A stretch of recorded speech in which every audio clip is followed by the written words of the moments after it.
بسم اللہ الرحمن الرحیم ربی اشرح لی صدری ویسر لی امری واحلل عقدۃ من لسانی یفقہوا قولی۔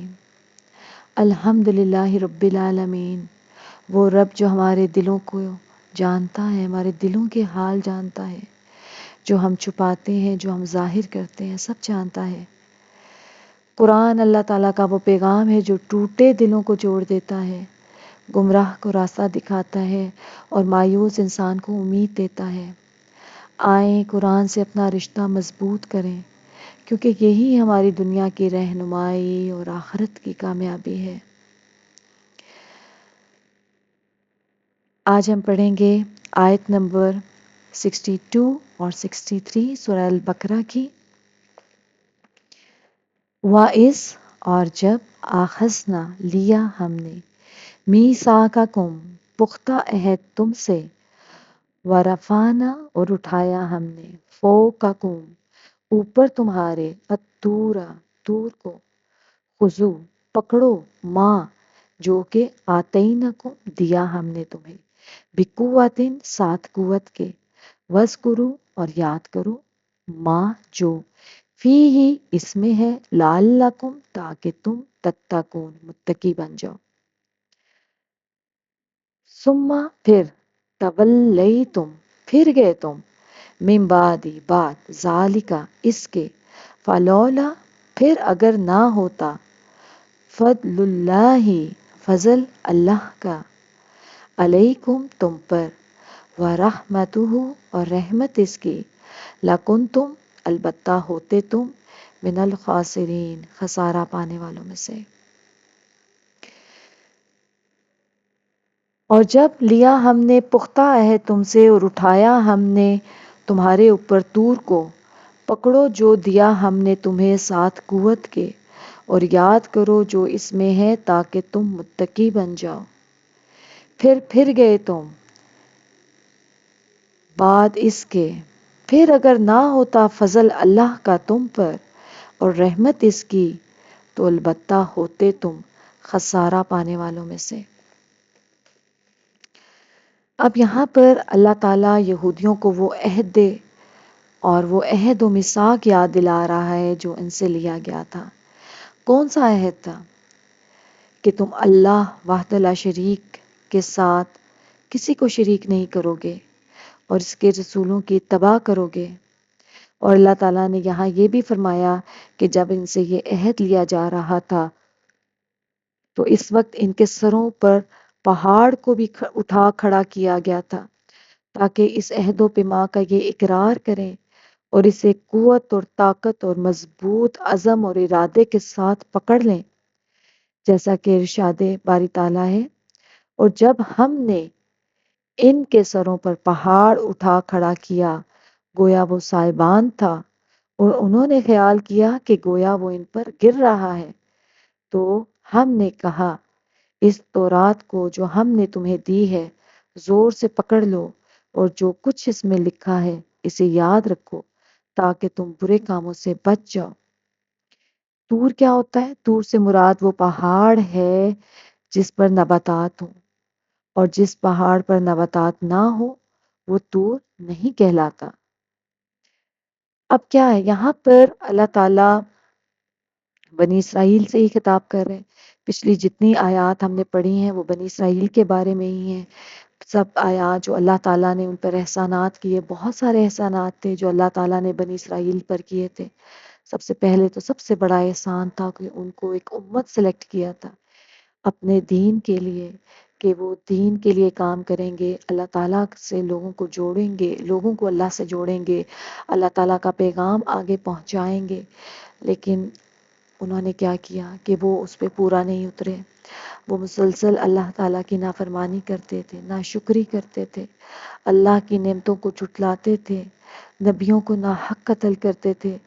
اللہ تعالیٰ نے ان کو ظالم فرعون سے نجات دلائی، اللہ تعالیٰ نے ان کے اوپر پہاڑوں، ان پہ بادلوں کا سایہ کیا، اللہ تعالیٰ نے ان کے لیے من و سلوہ اتارا، یعنی کہ بیٹھے بٹھائے ان کو کھانا رزق پہنچایا، لیکن وہ نہیں مانے، اللہ تعالیٰ کی آیتوں کو بدل دیتے تھے، اور کیا کرتے تھے کہ نبیوں کو بغیر بغیر کسی وجہ کے ان کو قتل کرتے تھے. اور سب سے بڑی بات، سب سے بڑا ظلم کہ اللہ تعالیٰ کی آیات سے وہ کیا کرتے تھے، ان کو جھٹلاتے تھے. تو کیوں جھٹلاتے تھے؟ نہیں مانتے تھے. اب کیا تھا، جیسے کہ تورات میں اللہ تعالیٰ کہتے ہیں کہ تورات میں حضرت محمد صلی اللہ علیہ وسلم جو آخری نبی ہیں، خاتم النبیین ہیں، ان کے بارے میں یہ ایسے ان کو جانتے ہیں جیسے اپنے بیٹوں کو جانتے ہیں. تو کیسے جانتے ہیں؟ کیوں اتنا قریب تر سے جانتے ہیں کہ ایک آخری نبی آئے گا جس کا نام احمد ہوگا؟ کیوں؟ کیونکہ تورات میں اس کا ذکر ہے. اللہ تعالیٰ نے تورات میں ان کو بتایا ہوا ہے کہ ایک آخری نبی آئے گا. اسی لیے تو اللہ نے کہا کہ وہ ان کو ایسے پہچانیں گے جیسے اپنے بیٹوں کو. کیوں ایسا کہا ہے؟ کہ انسان اپنی اولاد کو سب سے زیادہ جانتا ہے. پھر بھی سب کچھ جانتے بوجھتے بھی، اور یہ بھی کہا کہ تم اس کی اطاعت کرو گے، ٹھیک ہے، اس کی پیروی کرو گے، اس کا کہا مانو گے. یہ اللہ تعالیٰ نے ان سے عہد لیا تھا.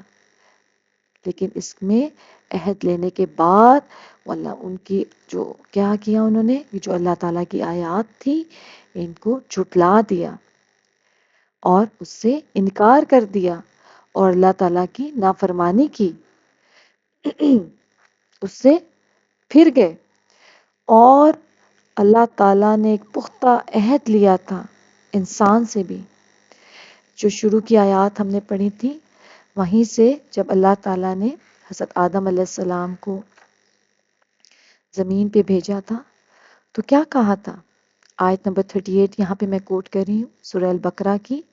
اور کہا ہم نے اتر جاؤ اس سے، یعنی کہ یہاں سے چلے جاؤ، یعنی کہ جنت سے.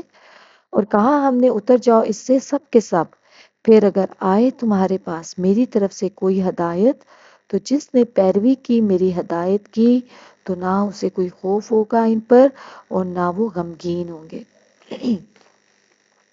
یعنی کہ جس نے میری آیات کی پیروی کی تو پھر نہ انہیں کوئی خوف ہوگا نہ انہیں کوئی غم ہوگا.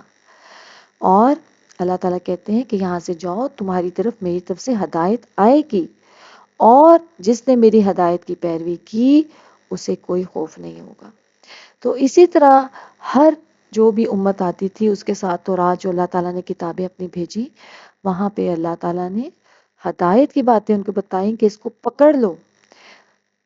تورات کے بارے میں ہے کہ اس کو پکڑ لو، اس میں ہدایت کی باتیں، ان کو یاد کرو، ان پر عمل کرو تاکہ تم نیکی کے کام کر سکو. اس کو مضبوطی سے تھامے رکھو. اور کیوں پکڑو رکھو اس کو، کیوں مضبوطی سے پکڑو؟ کیونکہ تم کامیاب ہو جاؤ، فلاح پاؤ. کہ تورات کو پڑھو اور اس کے مطابق عمل کرو. لیکن کیا کیا کہ تم سے اللہ تعالیٰ نے جو عہد لیا تھا تم اس سے پھر گئے، یعنی کہ تم اس نے اس عہد کو پورا نہیں کیا، تم نے روگردانی کی اور اس عہد کو توڑ ڈالا. یعنی اگر تم پر اللہ تعالیٰ کا یہ فضل اور اس کی رحمت نہ ہوتی کہ اس نے تمہاری توبہ کو قبولیت سے نوازا ہوتا اور انبیاء و مرسلین کو تمہاری ہدایت کے لیے معبوس فرمایا، تو اس عہد و میثاق کو توڑنے کی وجہ سے تم دنیا اور آخرت میں خسارہ میں پڑ گئے ہوتے. اور پھر اللہ تعالیٰ یہ بھی فرما رہے ہیں کہ تم نے میرے عہد کو پورا نہیں کیا، اس عہد کو توڑ دیا، لیکن تم نے توبہ کی تو میں نے قبول کیا. اور اگر میں نے تمہاری توبہ، اللہ تعالیٰ ایک اور یہ بھی تو اللہ تعالیٰ کا کرم ہے نا کہ اللہ تعالیٰ توبہ قبول فرماتے ہیں. اگر اللہ تعالیٰ توبہ ہی قبول نہ فرمائے تو پھر سوچیں کیا ہو. اللہ تعالیٰ نے یہاں پر بھی ان کی توبہ قبول فرمائی اور کیا کیے کہ ان پر پے در پے رسول اور انبیاء بھیجتے گئے تاکہ وہ ہدایت پائیں.